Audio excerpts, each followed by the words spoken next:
রান্নাবাটির পক্ষ থেকে সকল দর্শক বন্ধুদের স্বাগত জানিয়ে শুরু করছি আজকের রেসিপি সর্ষে দিয়ে কচুর লতি। প্রথমেই তার জন্য লতিগুলোকে ভালো করে ছাড়িয়ে নিতে হবে।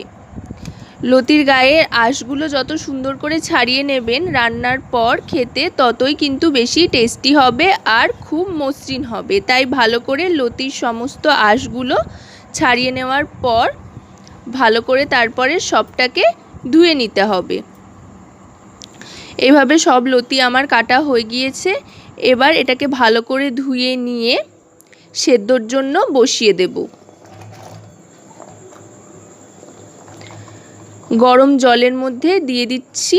চাইলে আপনারা শুধু গরম জল দিয়েও সেদ্ধ করে নিতে পারেন, আবার চাইলে একটু নুন হলুদ দিয়েও সেদ্ধ করে নিতে পারেন। আমি এখানে নুন হলুদ দিয়ে সেদ্ধ করে নিচ্ছি। যে কোনো সবজি বা তরকারি একটু নুন হলুদ দিয়ে সেদ্ধ করে নিলে ভালো হয়, এতে পরিশোধিতও হয়ে যায়।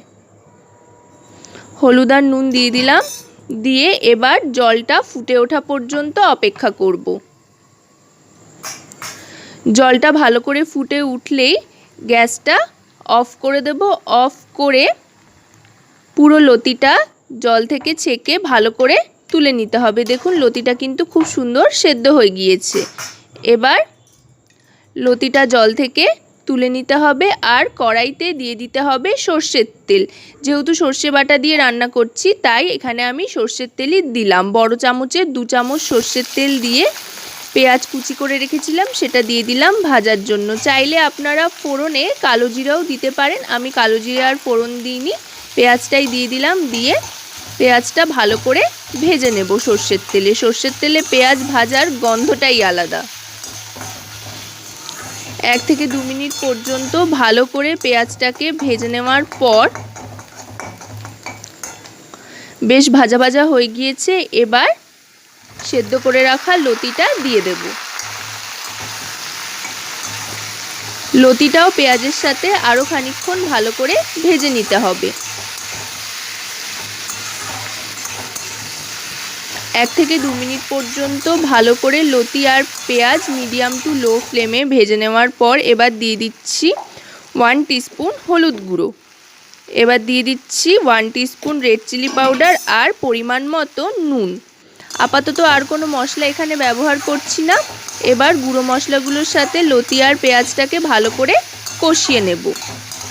এতে কিন্তু আলাদা করে কোনো জলও ব্যবহার করছি না। লতিটাকে এইভাবে কষিয়ে নেওয়ার পর 1 থেকে 2 মিনিট পর্যন্ত এবার গ্যাসের ফ্লেমটাকে একদম লো করে দিয়ে ঢাকা দিয়ে দিতে হবে। 1 থেকে 2 মিনিট এইভাবে ঢাকনা দিয়ে রাখার পর ঢাকনাটা সরিয়ে নিলাম। দেখুন লতির থেকে কিন্তু বেশ খানিকটা পরিমাণে জল বেরিয়েছে। আলাদা করে জল দেওয়ার আর প্রয়োজন হবে না এতে।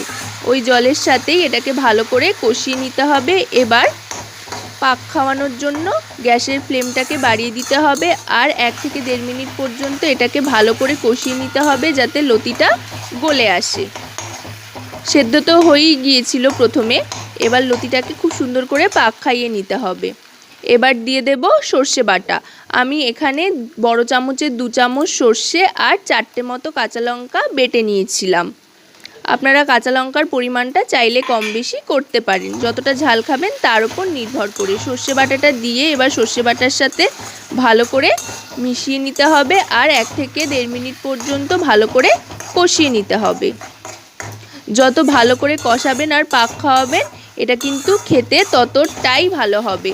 আর এই ধরনের রান্না কিন্তু গরম ভাতের সাথে একাই 100। এর সাথে গরম ভাত হলে আর কিছুই দরকার হয় না, 1 থালা ভাত এমনিই উঠে যায়। দেখুন কত সুন্দর পাক খেয়ে এসছে আর কড়াইয়ের থেকেও ছেড়ে ছেড়ে আসছে।